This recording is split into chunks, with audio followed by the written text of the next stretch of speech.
दोस्तों, मैं ओम्य हिंदी कहानी की तरफ से आपका स्वागत करती हूँ कुछ नई कहानियों के साथ।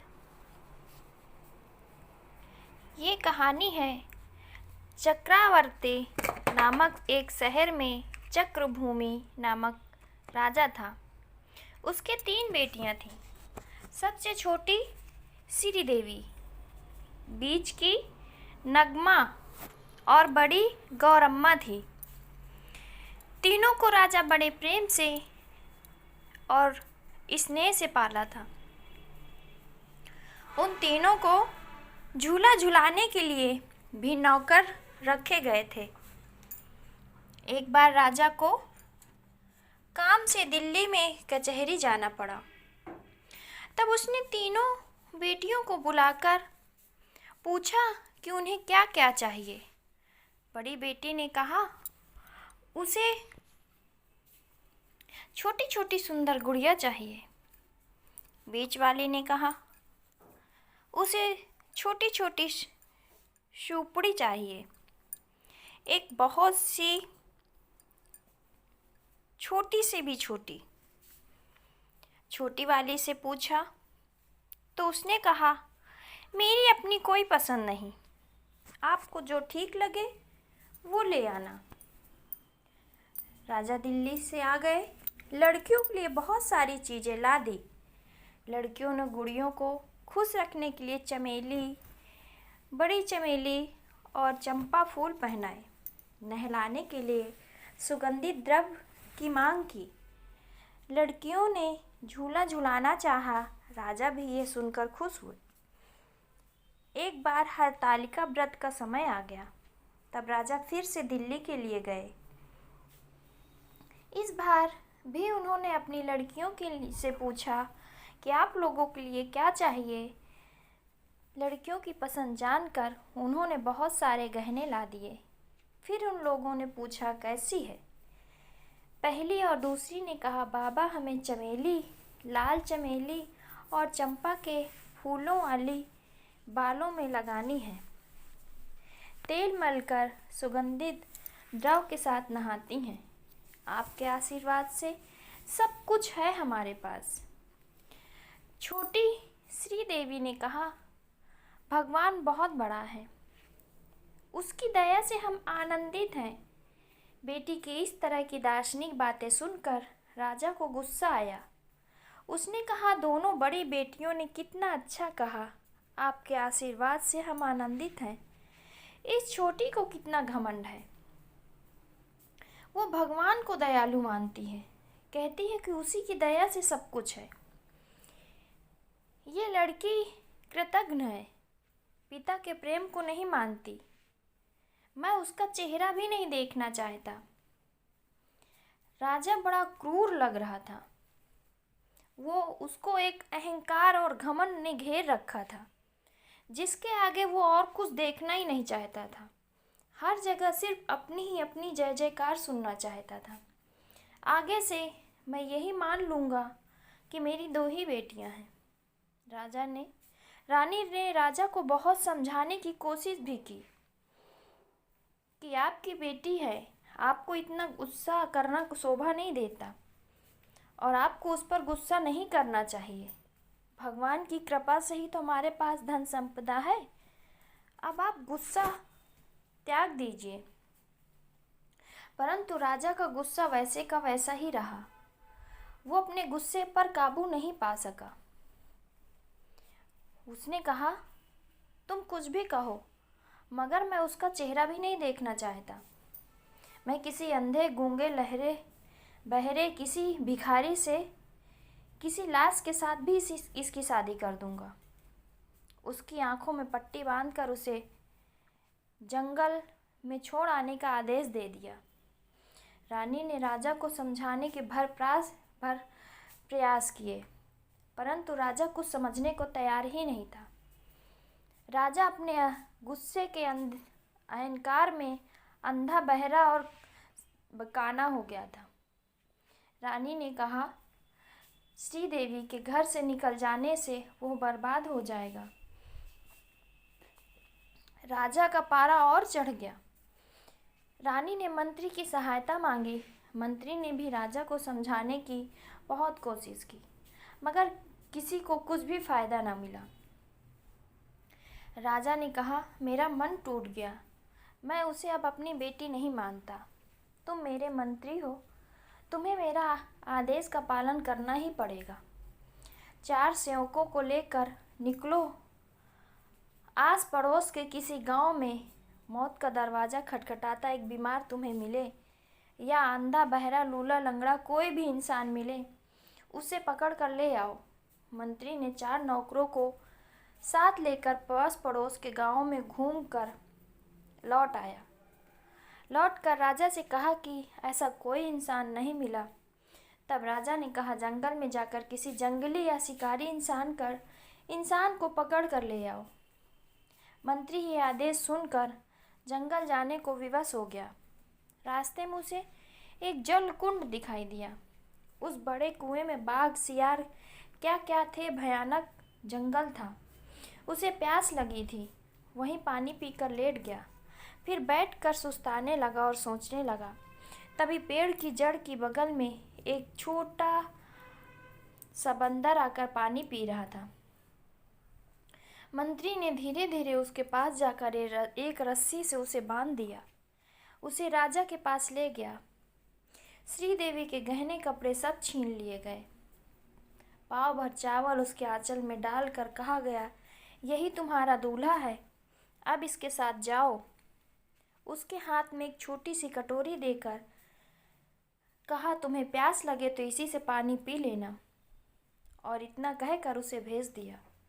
माँ और बहनों के आंसुओं को कोई मोल नहीं रहा। सब बहुत समझाती रहीं, परंतु राजा किसी की बात मानने को तैयार ही नहीं था। वही कटोरी लेकर श्रीदेवी निकल पड़ी। मंत्री ने उस देसी बंदर को जहाँ देखा था वहाँ ले आया। कहा, तुम्हारे भाग में जो लिखा है बेटी, मैं तुम्हें यहाँ छोड़कर जा रहा हूँ। श्रीदेवी बिलखने लगी, दादा मुझे अकेले छोड़कर मत जाओ, ये जंगल बहुत भयानक है, मैं यहाँ कैसे रहूँगी। उसने पूछा, राजा का आदेश है, मैं क्या कर सकता हूँ बेटी। उसने कहा है, उसकी हालत कैसी है। बंदर की रस्सी खोलते ही वो किसी पेड़ पर जाकर छिप गया। वो अकेली जोर की बारिश, कहीं भी छाया नहीं, बेचारी बहुत मुसीबत में फंस गई। तभी कृष्ण भगवान ने एक बूढ़े ग्वाले का भेष धरकर 2 लड़कों के साथ 3 गौओं को चराने वाले की तरह वहां आ गए। उन्होंने कृत्रिम रूप से एक पुराना मंडप बनाया।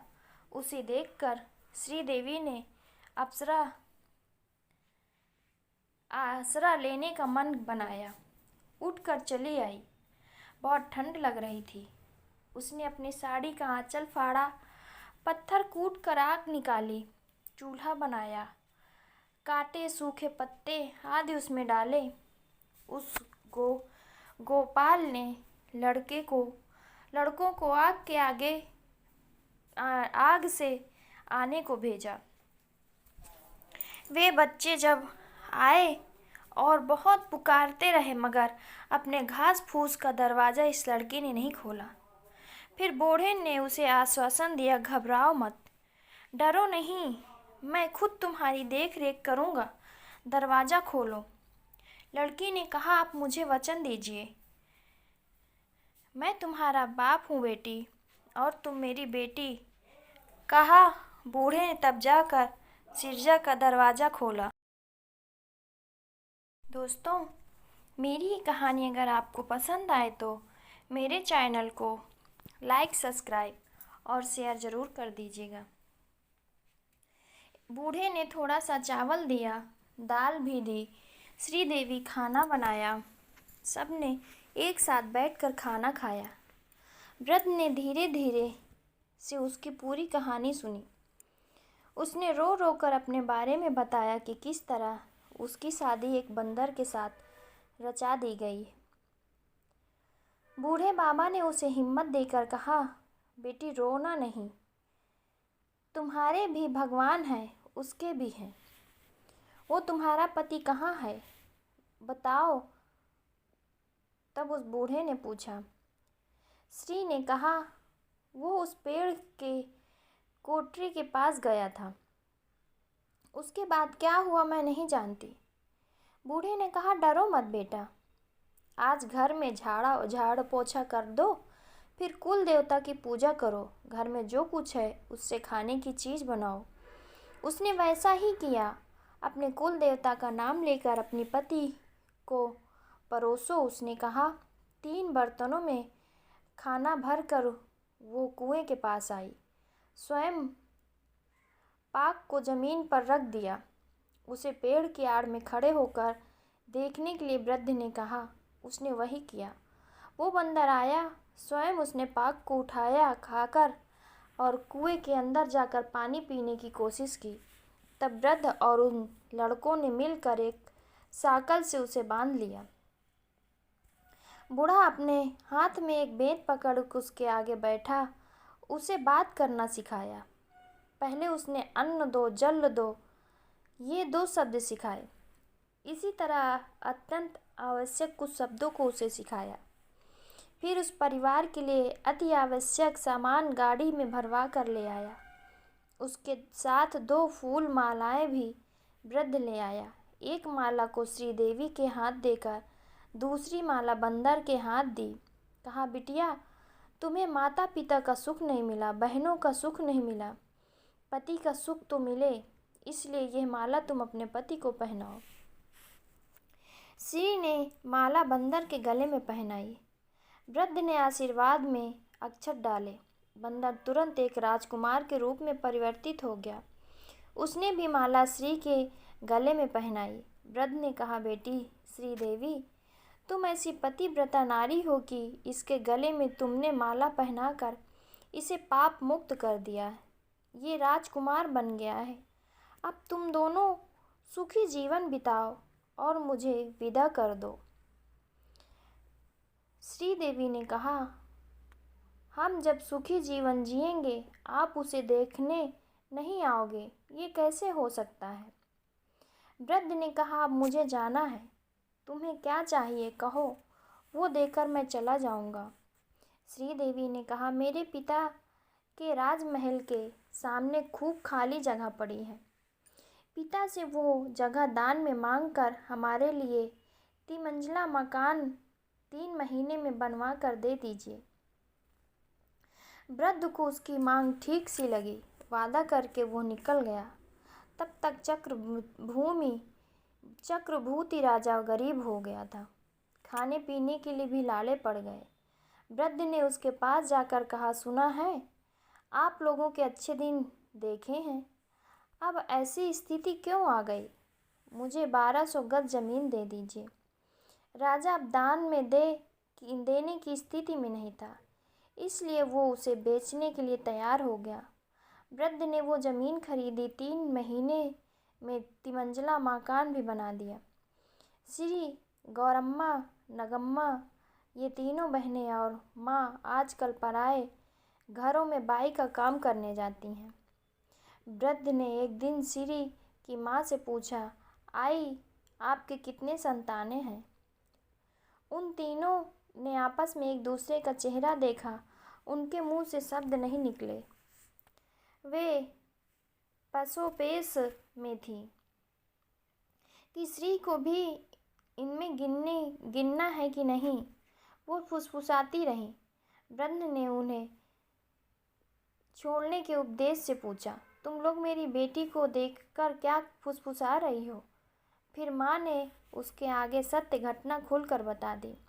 तब वृद्ध ने पूछा, जो हुआ सो हो गया, क्या अब इस स्थिति में राजा भगवान का स्मरण नहीं करते? क्यों नहीं करते? तब गुस्से में कुछ भी अटपटा बक दिया था। तब भी यह राज नहीं खोला, ये बात नहीं बताई कि श्रीदेवी की शादी धूमधाम से मनाई गई। अब अपने पीहर के लोगों को खूब उपहार देकर विदा किया। समारोह के पूरा हो जाने के बाद श्रीदेवी ने वृद्ध से पूछा, मेरे पति को तुमने ज्ञान दिया, मकान, घर दिया, अब जीने का मार्ग कौन सा है। तब वृद्ध शहर के राजा के पास गया, उससे दामाद के लिए नौकरी मांगी। राजा ने उसे अगले दिन अपने यहाँ भेजने के लिए कहा। भेजा तो मगर उसने उससे कुछ भी काम करने को नहीं कहा। इसी तरह 3 महीने बीत गए। 1 महीने की तनख्वाह भी उसने नहीं दी। तब श्रीदेवी ने पति से तनख्वाह मांगने को कहा। राजा टालता गया। इसी तरह और 2 महीने बीत गए। अंत में उसने कहा, मेरा बाकी चुकता कीजिए, मैं घर चला जाऊंगा। तब राजा इसे मुफ्त में तनख्वाह देना भी नहीं चाहता था। फिर उसने कहा, यहाँ से 1200 मील आगे एक ब्रह्मदेव का मंदिर है। मैंने उन्हें 10-12 रुपए दिए हैं, 10,000 रुपए दिए हैं। तुम वहाँ जाकर मूलधन के साथ ब्याज भी वसूल करके आना। मैं उन पैसों से तुम्हारा बाकी चुकता करूँगा। उसने घर आकर पत्नी से सब कुछ कहा। उसने कहा, बस इतना ही करना है, कोई चिंता की बात नहीं। इतना कहकर उसने रास्ते के लिए कुछ खाने के लिए बांध दिया। कहा, भगवान के आगे धूप जला कर निकलो। ब्रह्मदेव जब तक नहीं मिले इसे खोलना मत। धूप जलाते ही तुम्हें ब्रह्मदेव मिलेंगे। वो निकला। वहाँ एक धनवान इंसान था, एक बड़ा ताल खुदवा रहा था। उसके लिए वहाँ हजारों लोग काम कर रहे थे। वो ताल तैयार करते, अगले दिन फिर फूट जाता। ये लड़का उसी मार्ग से आ रहा था। उसी धनी इंसान ने उससे पूछा, कहाँ जा रहे हो? लड़के ने जवाब दिया, कहा कि ब्रह्मदेव से मिलने जा रहा है। धनवान ने उससे पूछा, क्या मेरा एक काम कर दोगे? लड़के ने काम की जानकारी लेनी चाहिए। धनी इंसान ने कहा, मैं एक ताल खुदवा रहा हूँ। उसके पूरा होते हुए अगले दिन टूट जाता है। ये लड़का उसी मार्ग से आ रहा था। उस धनी इंसान ने पूछा,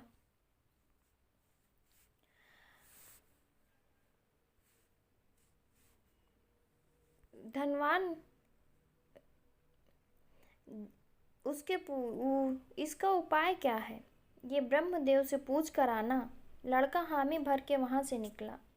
हाँ, इसी तरह आगे सड़क नाप रहा था। वो रास्ते में एक गूलर का पेड़ था, उसमें खूब फल निकलते थे। गूलर के पेड़ ने लड़के से कहा, बेटा, पता नहीं कि मेरा दोष क्या है। मेरे पेड़ पर फल निकलते हैं मगर गिर जाते हैं। पक्षी या कोई जीव इसे नहीं खाता। ब्रह्मदेव से पूछ कर आना कि ऐसा क्यों हो रहा है। उसने कहा, ठीक है, पूछ लूँगा। वो आगे बढ़ा। मार्ग में उसे एक तालाब दिखा। उस तालाब के पीछे दो भैंस चर रही थी। उनकी आँखों के आगे चारा था मगर वे उसे नहीं खा पा रही थी। तालाब में पानी था फिर भी वो पी नहीं पा रही थी। भैंस ने कहा, बाबा देखिए, हमारा ये हाल है। जब उसने लड़के से जाने का कारण पूछा, कहाँ जा रहे हो, तो उसने कहा, ब्रह्मदेव से मिलने जा रहे हैं। तो दोनों भैंसों ने कहा, ब्रह्मदेव से इस बारे में निवेदन करके आना कि हम पर भी कृपा करें। तो उसने जवाब में हामी भर ली। इसी तरह थोड़ी दूर और गया तो वहाँ ब्रह्मदेव एक बहुत पके बूढ़े इंसान सा इसे दिख गए। लड़के ने कहा, तू भी पूरा पागल है, तुझे कहीं ब्रह्मदेव मिलेगा? तभी लड़के के हाथ में की धूप बत्ती भी खत्म हो गई। लड़के को तुरंत पता चल गया कि वही ब्रह्मदेव हैं। लड़के ने उनके चरण पकड़ लिए। वृद्ध ने मर्माग्न को खाने के लिए कहा। लड़के ने खा लिया। फिर ब्रह्मदेव ने उससे पूछा कि लड़के, तू यहाँ किस लिए आया है? लड़के ने जवाब दिया, हमारे राजा ने से आपने 10,000 रुपये लिए हैं। मैं वो रुपए आपसे ब्याज वसूल करने आया हूँ। उस पर ब्रह्मदेव ने कहा, यह सच है कि मैंने तुम्हारे राजा से पैसे लिए थे। जैसे ही ये याद करेगा कि मैंने उससे 10,000 रुपये कर्ज में लिए हैं, उसका सिर 10,000 टुकड़ों में फूट जाएगा। लड़के ने कहा, मेरी तनख्वाह कैसे मिलेगी? जवाब में ब्रह्मदेव ने उसके हाथ में एक गुड़िया दी और कहा, अपने राजा के पास जाकर इसे दिखाकर कहना, ब्रह्मदेव ने ये गुड़िया दी है। लड़के ने तालाब के बारे में पूछा तो ब्रह्मदेव ने ये कहा कि वो दोनों भाई बहन हैं और भाई की शादी हो चुकी है मगर बहन की अभी तक नहीं हुई है। वो अपना आंचल फैलाकर रोती है। उसकी सास तालाब के ऊपरी भाग से टकराती है। इससे वो ऊपरी आंचल फूट जाता है। इसलिए उस लड़की की तुरंत शादी हो जानी चाहिए।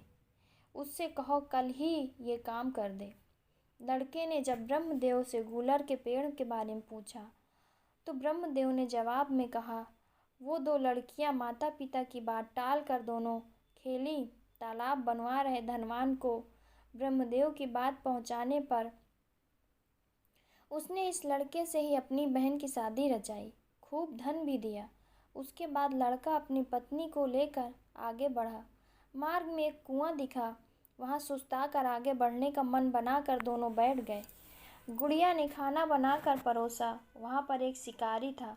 उसने गुड़िया को खाना बनाते परोसते देख लिया, परंतु उसने इन पति पत्नी से कहा, तुम मुझे ये गुड़िया दे दो तो मैं तुम्हें यहाँ अपना डंडा दे दूंगा।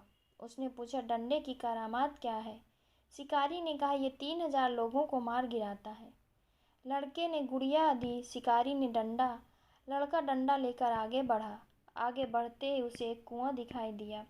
वहां पर उसे फिर भूख लगी। उसने सोचा, वो गुड़िया मेरे पास होती तो तीनों लोगों का खाना बनाकर परोस देती।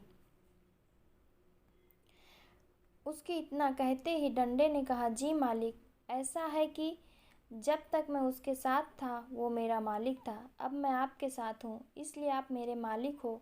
कहो तो मैं आपके पास उसके पास जाकर गुड़िया लेकर लौटता हूँ। लड़के ने कहा, ऐसा ही हो। डंडा गया शिकारी को पकड़ और गुड़िया को वसूल कर लौटा। लड़का गुड़िया और डंडा दोनों को साथ लेकर लौटा। पत्नी ने पूछा कि ब्रह्मदेव से भेंट हो गई? जवाब में उसने कहा, हाँ, मुझे ब्रह्मदेव ने ये गुड़िया दी है। ये इस तरह मेरी दूसरी पत्नी है। ये डंडा है, इसे मुझे शिकारी ने दिया है। इसके बाद उसने राजा को ब्रह्मदेव को दिया। ब्रह्मदेव का दिया हुआ पत्र दिया। राजा ने उसे पढ़ा और डर गया। आपस में सलाह मशवरा किया। शहर के मकान को ही जला देने का निर्णय किया। इन्हें भी वो बात मालूम हो गई। तब डंडे को दरवाजे पर टिका कर कहा कि तुम उन लोगों की मरम्मत करो। डंडे को यह जिम्मेदारी सौंप कर ये निश्चित होकर सो गया। आधी रात को वो लोग आए। डंडे ने उन लोगों की खूब पिटाई की। सब बेबस होकर गिर पड़े। सब मर गए। सुबह हुई। श्रीदेवी ने देखा अपने पीहर के गांव का कोई भी नहीं बचा। उसने अपने पिता के घर की इस हालत को देखा, दुख हुआ, दया भी आई। फिर माता ने जो कटोरी दी थी उसमें पानी लेकर उसने प्रोक्षण किया। फिर सभी को जिंदा किया। वो लड़का ही राजा बन गया। माता पिता और बहन लोग सब फिर से उठ गए। गुड़िया से कहकर पसंद की चीज़ें बनवा ली। ताउम्र सुखी जीवन जीने लगे। दोस्तों, मेरी ये कहानी आप लोगों को पसंद आए तो मेरे चैनल को लाइक, सब्सक्राइब और शेयर ज़रूर कर दीजिएगा। दोस्तों, अक्सर लोग भगवान को कोसते रहते हैं। कहते हैं भगवान हमारा साथ नहीं देता। लेकिन क्या आप जानते हैं कि ऐसा क्यों होता है? भगवान आपका साथ क्यों नहीं देते? जबकि बहुत से लोग अपने ये भी कहते सुना है कि ईश्वर किसी का नहीं है। हर वक्त भगवान आपकी मदद करता है दोस्तों। सिर्फ उन्हीं की मदद करता है जिनके कर्म अच्छे होते हैं, जिनके कर्म का उद्देश्य अच्छा होता है, जो दूसरों को हमेशा भला सोचते हैं, उन्हीं का ईश्वर हमेशा भला सोचता है। इसी संबंध में हम एक कहानी सुनेंगे। बड़ी ही महत्वपूर्ण और शिक्षाप्रद है।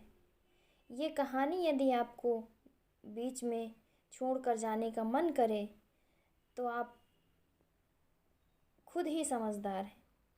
इस कहानी को पूरा सुने और वीडियो के अंत तक हमारे साथ बने रहें। दोस्तों, अगर मेरी कहानी आपको पसंद आए तो मेरे चैनल को लाइक, सब्सक्राइब और शेयर ज़रूर कर दीजिएगा। बहुत पुराने समय की बात है। एक गांव में एक ब्राह्मण रहता था। वो बहुत ही गरीब था। उस ब्राह्मण और भगवान शिव का बड़ा ही परम भक्त था।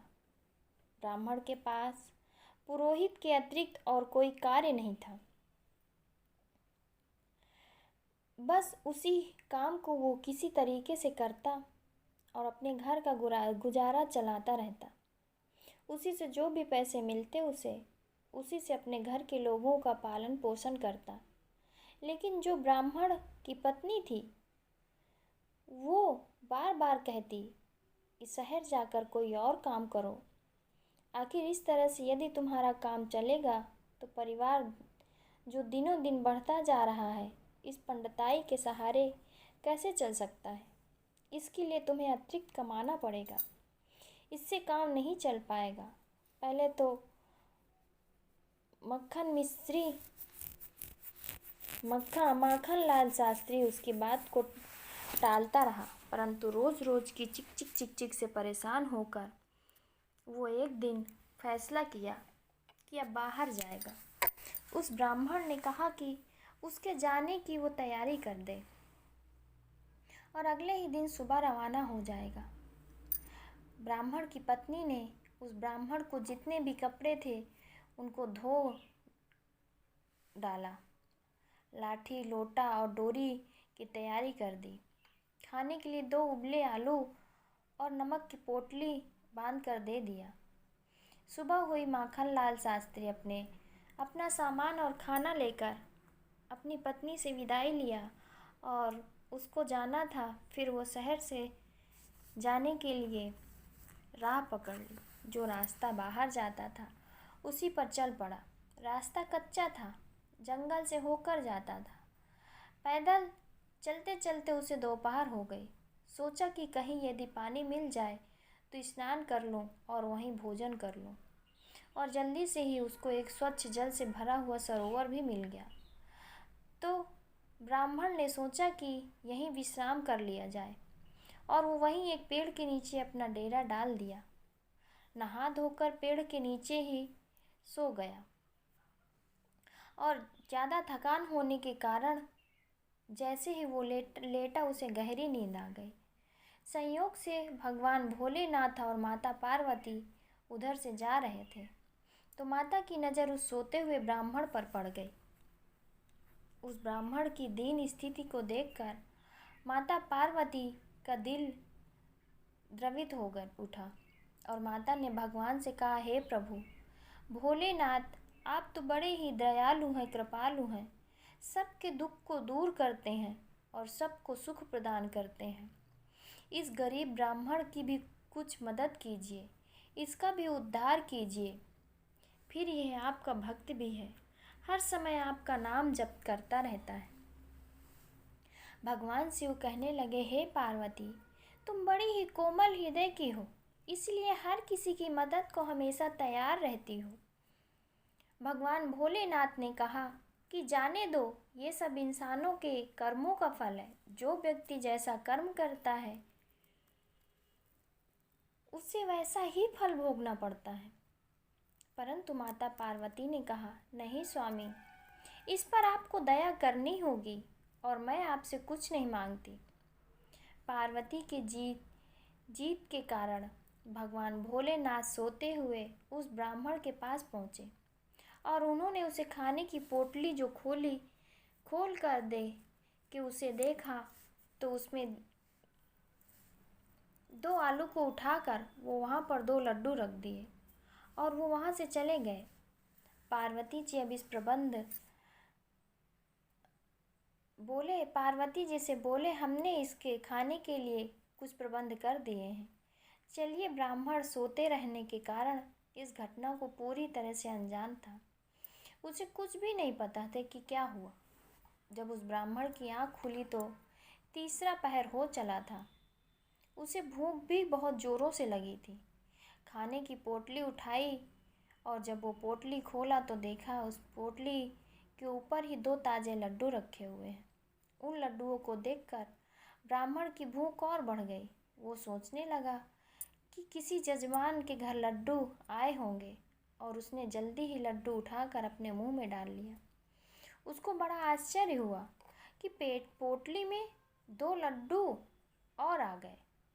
अब तक वो ऐसा करते करते करीब 15-20 लड्डू खा चुका था, लेकिन उसकी पोटली है कि अभी भी कुछ लड्डू रखे हैं। उसने और सोचना बंद कर दिया और सामान उठाकर वापस घर की ओर दौड़ पड़ा। रात का पहला पहर खत्म होने से पहले वो घर की चौखट पर था। ब्राह्मण की पत्नी ने उसे देखते ही भला बुरा कहना शुरू कर दिया। सत्यानाश हो तुम्हारा, इतना समझा कर घर से बाहर भेजा था, लेकिन तुम हो कि फिर वापस चले आए। तुम नहीं कि केवल ढाक के 3 पात लौट के धन्ना सेठ घर आए।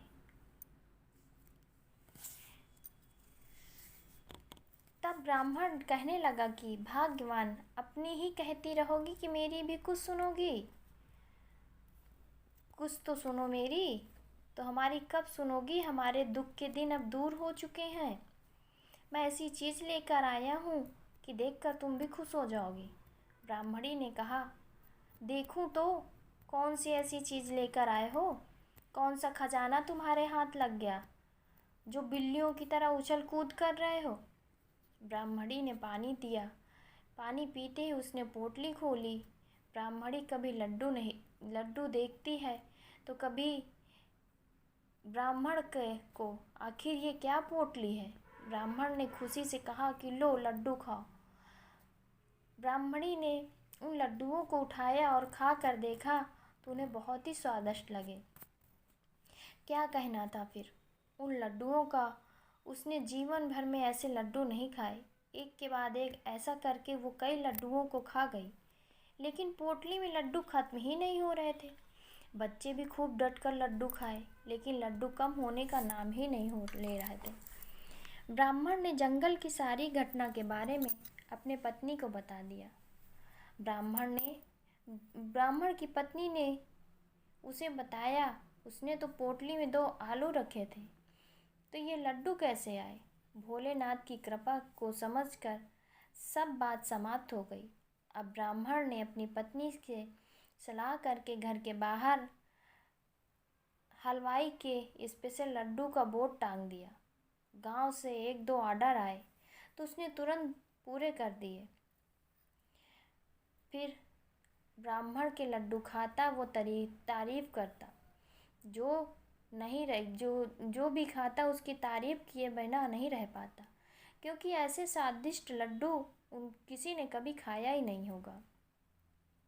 क्योंकि उन लड्डू में भगवान भोलेनाथ का हाथ लग चुका था, इसलिए वो इतने स्वादिष्ट थे। ब्राह्मण ने अपनी पोटली को अंदर रखा और इस राज को छुपाए रखा। फिर भी गांव वाले बड़े हैरान थे। ब्राह्मण को किसी ने भी लड्डू बनाते नहीं देखा और ना ही उसके घर या दुकान में किसी तरह का धुआं उड़ता, ना ही वो कुछ सामान खरीद कर लाता। अब उसकी आर्थिक स्थिति धीरे धीरे अच्छी होने लगी। उसने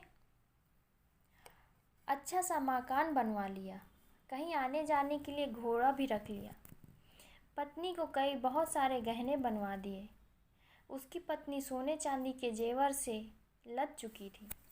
पत्नी की सलाह पर उसने राजा के दरबार में भी आना जाना शुरू कर दिया। पर वो कहावत है ना कि ना माया तेरी 3 नाम परसा परशुराम। जब आदमी बड़ा बन जाता है तो उसके दुश्मन भी कई बन जाते हैं। गांव में जो लोग उसकी तरक्की से जलते थे, वे लोग राज दरबार में उसके लिए चुगली करने पहुंच गए। किसी दुश्मन ने उसकी पोटली वाला राजा को बता दिया। ये बात राजा के कानों तक पहुंचा दी। राजा को बताया गया कि ऐसी अनमोल चीज़ तो राजा के पास होनी चाहिए, एक तुच्छ ब्राह्मण से इसका क्या लेना। राजा ने सोचा, इसका इतना बड़ा महल है, रोज़ भंडारे चलते हैं, बड़ी बड़ी सेनाएं हैं, ये तो लड्डू की पोटली तो राजा की रसोई में होनी चाहिए। इस ब्राह्मण के पास इस लड्डू की पोटली का कौन सा क्या काम है। राजा ने तुरंत अपने सिपाहियों को भेजकर उस ब्राह्मण को दरबार में बुलाया, और जब वो दरबार में उपस्थित हुआ तो राजा ने उसकी पोटली उसके पास थी उससे मांग लिया।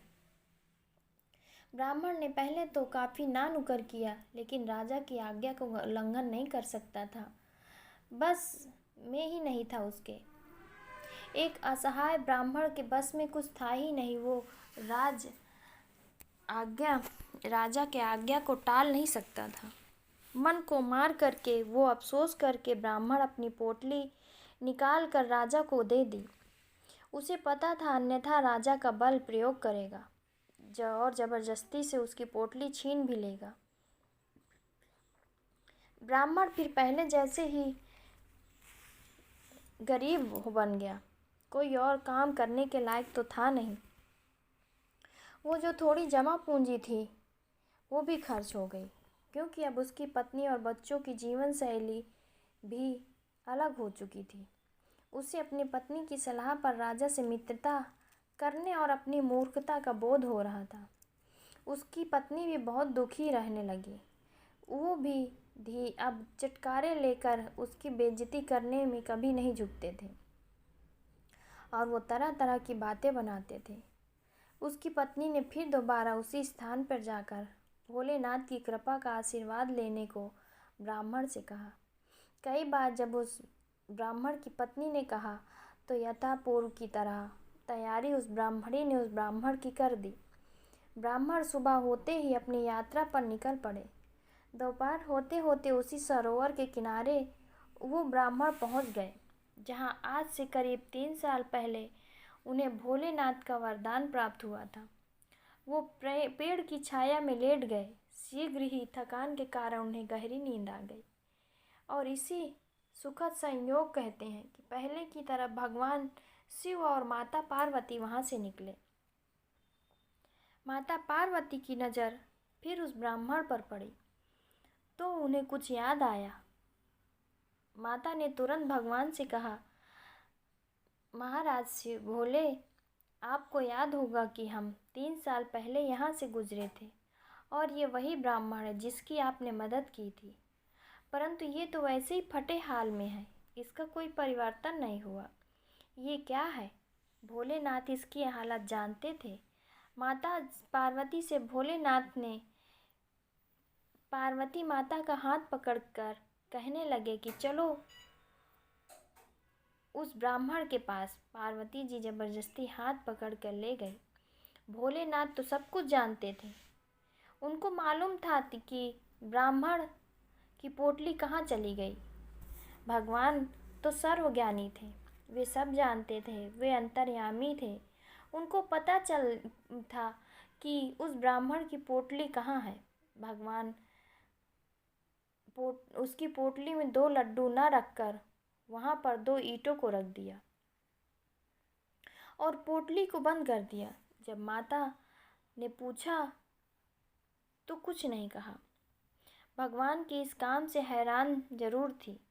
कुछ देर बाद जब ब्राह्मण की आँख खुली तो उसने शीघ्र ही वहाँ पर जो सरोवर था उसमें स्नान किया और भोलेनाथ का नाम जपते हुए उसने अपनी पोटली को खोला तो देखा कि ये क्या हो गया। वो हैरान था कि पोटली में एक कीट जोर से निकली और ब्राह्मण के माथे पर टकराई। उसकी आंखों के आगे तारे नाचने लगे। वो अचेत होकर वहीं गिर पड़ा। लगभग आधे घंटे बाद जब उसको होश आया तो देखा माथे पर एक बड़ा गुल निकल आया और आंख नीली पड़ गई।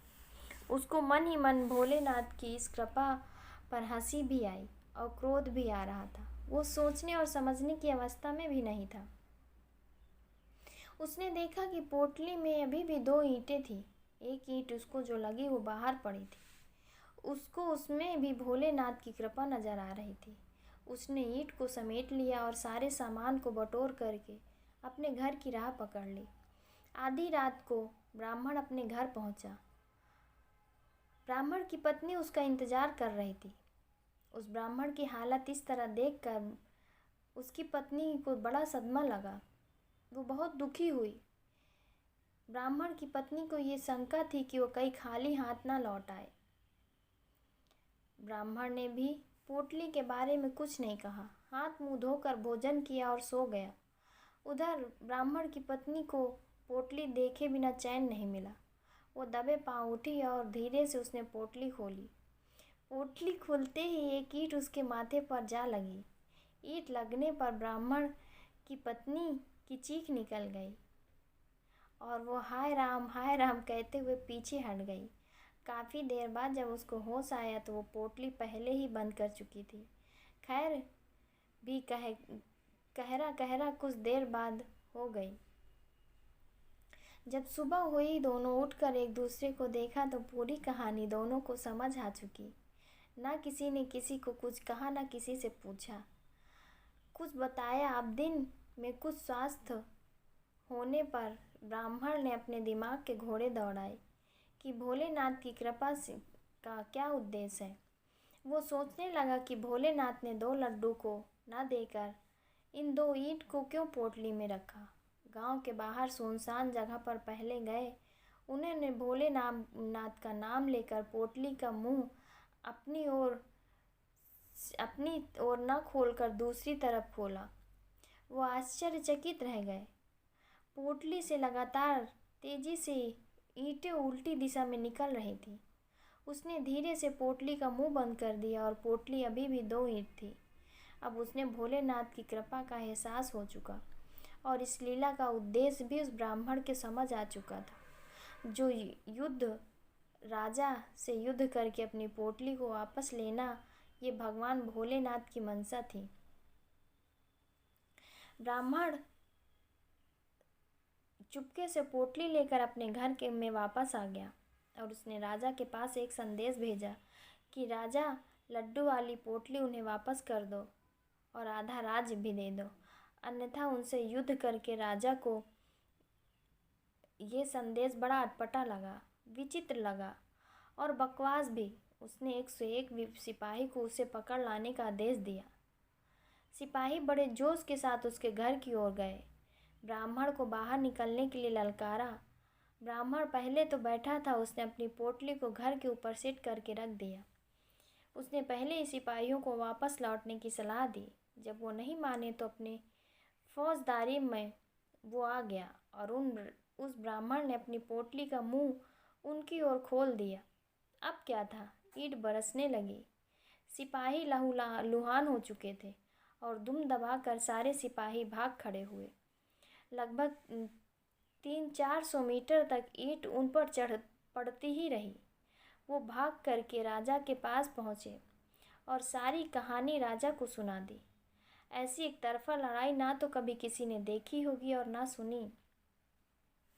राजा ने अपनी पूरी सेना अपनी सेनापति की अगुवाई में भेज दिया। सैनिक उस ब्राह्मण को पकड़ने के लिए गांव की ओर चल पड़े। उस ब्राह्मण ने गांव के बाहर अपना मोर्चा तैयार रखा।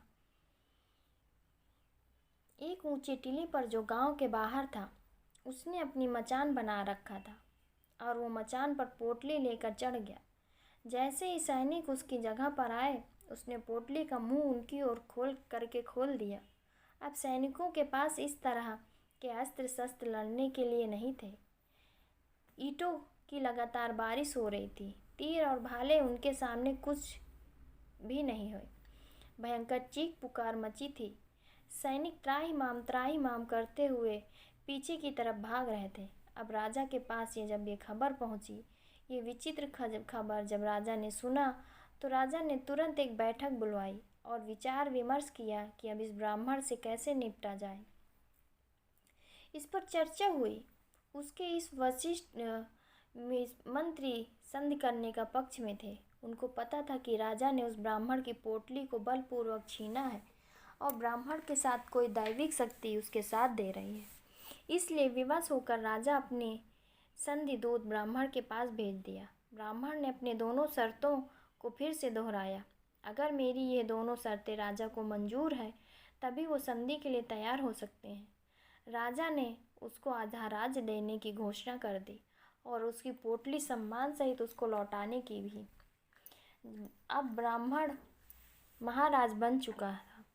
जब वो भोलेनाथ की कृपा से हुआ, उसने सदैव जनता के हित के कार्य करना शुरू कर दिए और सुख शांति से वो अपना राज्य चलाने लगा। उसका उद्देश्य अच्छा था, इसलिए ईश्वर ने उसकी मदद की। और वो राजा जिसकी भगवान मदद नहीं की, उसका उद्देश्य गलत था, क्योंकि उस राजा के पास बहुत सा धन था, लेकिन जब उस राजा ने फिर भी राजा ने उस ब्राह्मण से उसकी पोटली छीन ली थी। तभी भगवान उससे रुष्ट हो गए और उसके बुरे कर्मों की सज़ा को उसको मिली। और ब्राह्मण की नीयत अच्छी थी, इसलिए उसके अच्छे कर्म के लिए भगवान ने उस ब्राह्मण का साथ भी दिया। दोस्तों, आपको ये कहानी कैसी लगी? अगर अच्छी लगी हो तो मेरे चैनल को लाइक, सब्सक्राइब और शेयर ज़रूर कर दीजिएगा और कमेंट करके भी बताइएगा। आप सभी का बहुत बहुत